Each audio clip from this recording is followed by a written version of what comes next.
Hey mates, Blind Prime here for a special More Than Meets the Eye episode.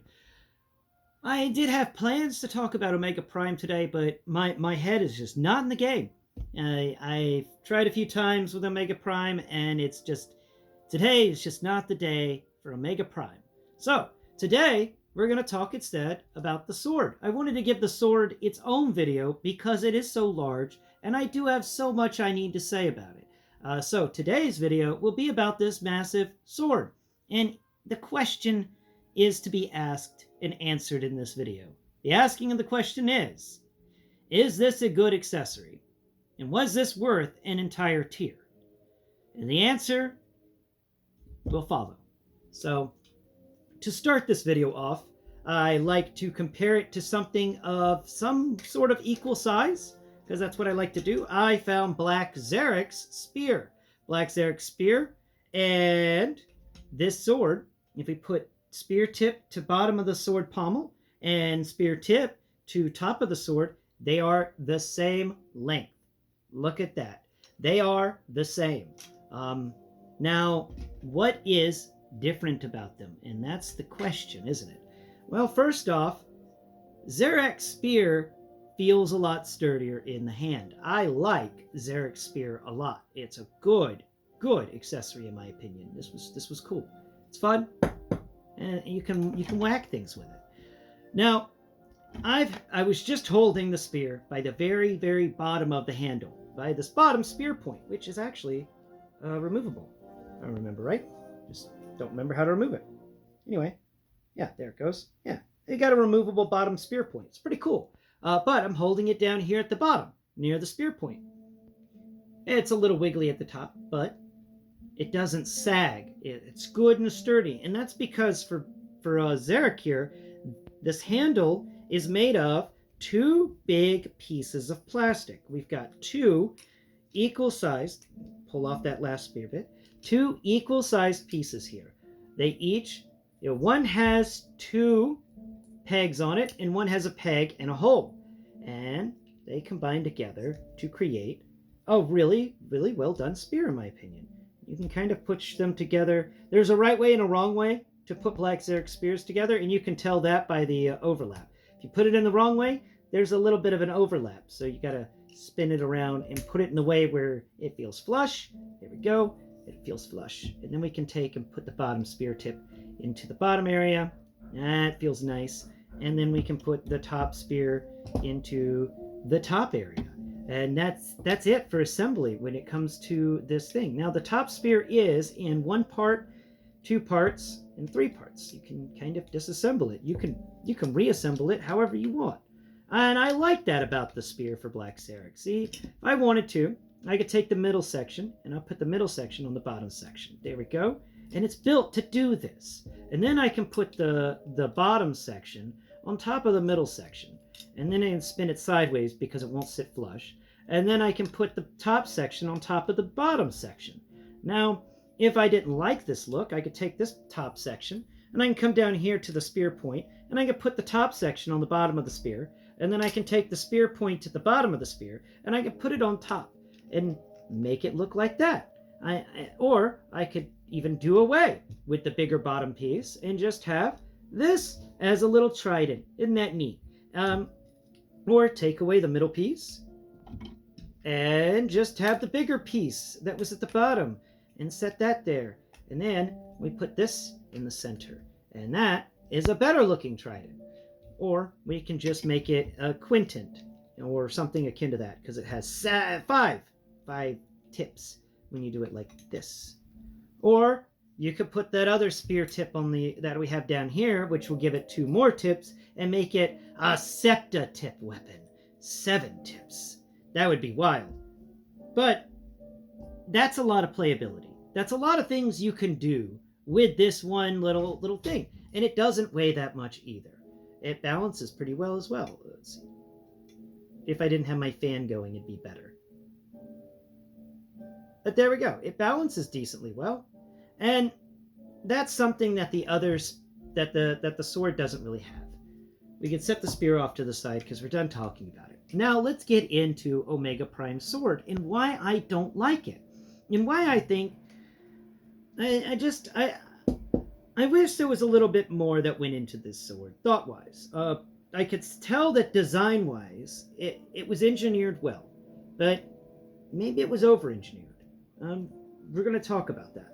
So, first off, we're going to do the same thing we did before. I'm going to grab the sword down here by its very end pommel and I'm going to hold it. Now, where does the sword sit? Let's see. It tilts. It tilts ever so slightly and it wants to just go down. It isn't balanced at the top there. It wants to wiggle in different directions. Can I actually balance this sword? No, there is no way I can balance this sword. I can't even balance the sword on the sword. I've got to really work to find... Will you stop? There it goes. Very hard to do under the fan. But you can't even really balance this sword. It's just too big. And where the other sword, where Black Zarek's spear was something you could disassemble and reassemble into many different ways, the way that they talked about this sword, I was thinking we could do the same thing. So, how do you disassemble it? Well, you can take apart the handle, and the handle separates into one section, two sections, three sections, and then the fourth section's in there. Okay? Now, interestingly enough, unlike Black Zarek's spear, there is a piece of metal in here. It's at the very tip. You can kind of feel it. I'm pretty sure people with vision can see that it's metal. I licked it, honestly, and I tasted the metal in there, but there's a little metal pole that goes inside of this guy. That's neat. That explains why this can hold up the sword without breaking. And honestly, I think it's too long. Like, if we reduce it by 1, it sits a lot better. And if we reduce this by 2, and we just have the bottom section, and we take away this middle section of the sword, we just reduce it by 2, we get a lot better. This is a lot more stable, in my opinion. It feels better in the hand. I don't know why it was decided to make these into pieces that you had to assemble. I could get it if these were siege ports and siege pegs for the handle, but these aren't. These are 6mm. And annoyingly enough, Black Zarek's stuff, his handle here, let's take that apart, there it goes. So this handle here isn't 6mm. It's bigger. We could put the tip of the sword in there, and that won't even connect, or the tip of the pommel in there, but disassemble that bit. See, and I think it's about 8mm for Black Zarek's handle, and that is a shame. I was like, oh well, I'll just make Black Zarek's handle the handle instead, and that will look a lot better. Nope, can't do that. They didn't follow through with the sizing convention there, and that was upsetting in my opinion. Having such a floppy handle is just not fun. And now we come over here to the sword itself, and the sword itself sits pretty big. It's not small. As Lego pad features go, here's our Lego pad. We've got a sword that measures longer than 32 studs. Let's see. Okay, and then right there, right? Yeah, about there. Go, and there's the bottom. Okay, so that is 11 plus 32 is 43 studs. We'll say 42, but this thing doesn't deserve that number. So we're going to keep with 43. Yeah, 43 studs because it doesn't deserve 42, in my opinion. It's long and it's heavy. They could have given us a thinner blade, but what they've done instead is made a very, very heavy sword. This thing weighs almost a pound. I wouldn't be surprised if it did weigh a pound. If I had a talking scale, that would be awesome.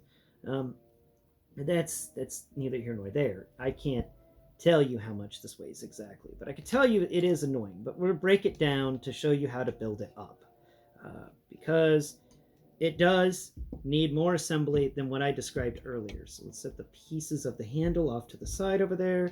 So this thing breaks into 1 piece, 2 piece, 3 piece, and then you gotta break this down here.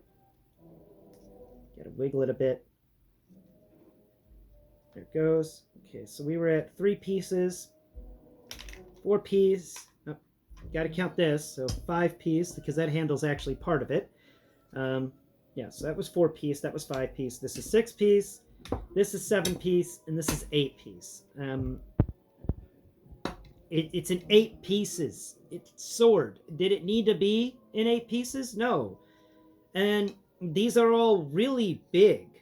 And there's some siege ports. There's a siege port back here that we could plug him into something. And is there another siege port? There's a siege port on the edge there. So let's get out something that we can plug in to see how many siege ports are available. So there's one there. Now this one down here is not, it's not a siege port. That's too big. How big is it? Now, let's see.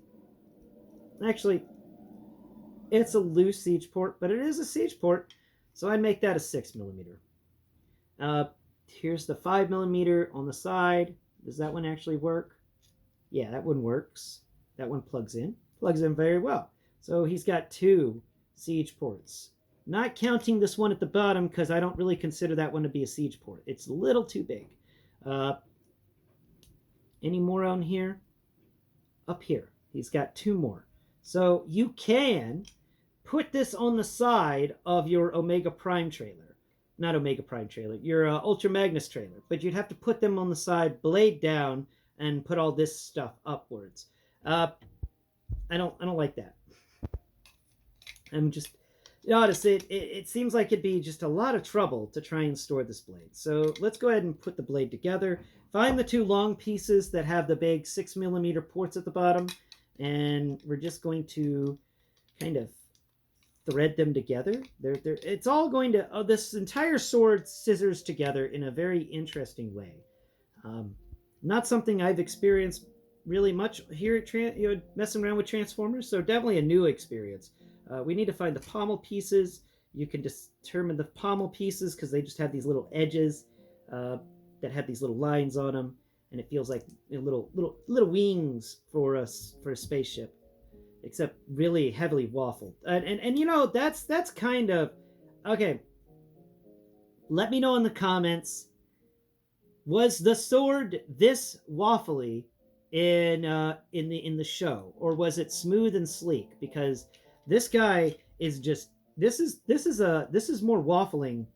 I've been floored by the amount of waffling. Then again, they could be trying to portray some sort of clear thing, and the edges could be clear yellow, and the interior could be a thicker yellow color to make it seem like it's irradiating energy around it. And that could be the case, and I could be completely missing it because of my visual impairment. And if that's the case, I will state, okay, pretty cool. If it's done in different colored plastics and you can see through bits of them to make it seem like a fiery sword that glows. Cool deal if that's real. I wish I could see it, but as it feels in the hand, it's not very comfortable in the hand. Where's our last 2 pieces we need to find? We need to find these 2 pieces, and where are you guys going to go? You're going to go up here at the top, so we got to make sure we put them together correctly. There it is. All right, so once you get the bottom pieces lined up, you'll find that there are these 2 triangle sections that are poking out the top, and we're going to slide one into one side, and it's going to make another layer of this sword. And I know with all the assembly, you would think that at least the sword pieces would be flush, but no, it's like this guy has multiple blades, and there is no way to just is there a way to just keep those pieces out? Maybe we can just plug this into the bottom section and call it a day. Can that happen? No, that can't happen, and it won't happen. All right, you can't get that from this sword. This sword has to be built only one way. There's no other way to build this sword, and that's the reason I wanted them to use 5mm ports and pegs so that we could have fun with it and play around with it and do other things. But oh well, you just put these. It's pretty intuitive how to put the sword together. That part's not too confusing at all, and it's all scissor methods. So things got to slide into other things, and then you push down on them. So like this tip had to slide in between the 2 pieces of the middle of the sword. Then I could tamp down the 2 middle pieces, and they would grab the tip of the sword. Now I need to find a piece to make the pommel with. So we got a piece of a handle here. We're going to put this handle piece in this pommel area here, there's a little indent cut out, and we can put that in. And now I'll say this: the indent to put this sword handle into the pommel, it fits very well and works perfectly well. I only wish that it worked so well on the figure itself. Omega Prime can't hold his own sword. I have been trying and I've been trying and I've been trying, but Omega Prime is just absolutely terrible at holding his own blade. So there's the pommel. We're going to just hook it onto these two 6mm pegs, and then we're going to take the other pommel piece, and that other pommel piece is going to go on top of it to sandwich everything down and finish locking it all into place.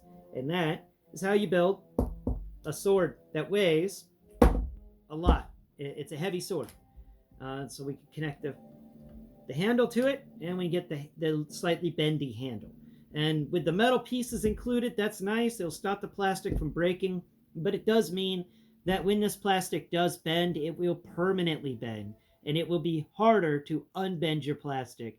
You'll have to actually use some force to bend the wire back into shape that's in there. So be aware of that when posing this. There is a metal wire in here in each of these separate sections, and that metal wire can lead to some problems down the road whenever it deals with, bending from being so ridiculously heavy. I do hope that there's an upgrade kit made for this, and the upgrade kit has a lighter sword in it. I wish that this sword was so much lighter. I don't say this very often when it comes to plastic, but the high quality ABS that Omega Prime is made out of is an awesome plastic. It's an amazing plastic. It just has one big glaring negative, and it's a heavy plastic. So maybe you should have used the weird PVC feeling plastic that we got with Combiner Wars. Maybe the Combiner Wars plastic should have been used for this sword, I think. Because definitely it works better for this guy, because this is different. This is a different plastic used for Black Zarek's weapon. And Black Zarek's weapon still weighs so much less. And it feels just as good. The textures are better for Black Zarek's weapon than for this sword. And that leads me to today's final question, and this is where I will end you on. Can Omega Prime here hold Black Zarek's spear? Because I hope he can. I think Black Zarek's spear is so much better for him than what he comes with. Can you do it? Yes. Yes, you can. Oh, and it sits better. I mean, it just fell out, but that's because there's nothing that can lock it into place. But it's still, I like it better. I think Omega Prime will be stored with this spear instead of that stupid sword.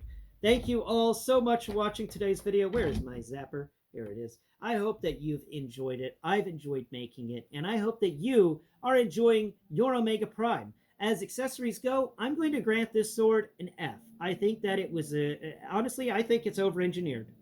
It needed to just be, the KISS method needed to be applied to this sword. Keep it keep it stupid simple. KISS. Thanks for watching. Until next Prime. Bye-bye for now.